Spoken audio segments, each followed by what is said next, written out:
Italy was the most unstable post-Roman region. If Gaul and Britain reveal different paths out of Roman rule, Italy reveals the cost of repeated attempts to restore it. More than any other region in the West, Italy experienced the collapse of imperial authority not once, but multiple times, and it is precisely this repetition that prevented political stability from taking root. Italy mattered symbolically in a way no other province did. It had been the heart of the Roman Empire, the seat of emperors, senators, and law. Even after political power shifted elsewhere, Rome remained an idea, an enduring symbol of universal authority. This symbolism shaped every post-Roman attempt to rule Italy. The Ostrogothic kingdom under Theodoric represents the most ambitious effort to preserve Roman order without Roman emperors. Theodoric did not present himself as a barbarian conqueror, but as a Roman-style ruler governing on behalf of the empire. He preserved the Senate, retained Roman administrators, protected Roman law, and maintained the tax system. To Roman elites, daily life under Theodoric often felt remarkably familiar. Yet this apparent continuity masked deep fragility.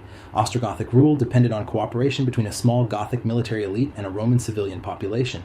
Authority rested not on institutions, but on the personal authority of Theodoric himself.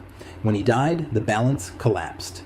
Religious division, Arian Goths ruling Catholic Romans, intensified tensions, and political rivalries weakened cohesion. This fragility invited intervention.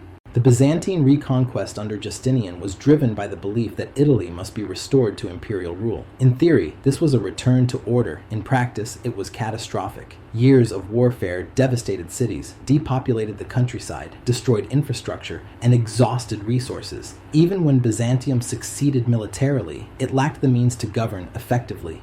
Italy emerged from the reconquest poorer, weaker, and less governable than before. Into this vacuum came the Lombards. Unlike the Ostrogoths, the Lombards did not attempt to preserve Roman administration comprehensively. Their invasion fragmented Italy into competing zones of power: Lombard duchies, Byzantine territories, and papal lands. Political authority became regional, military, and unstable.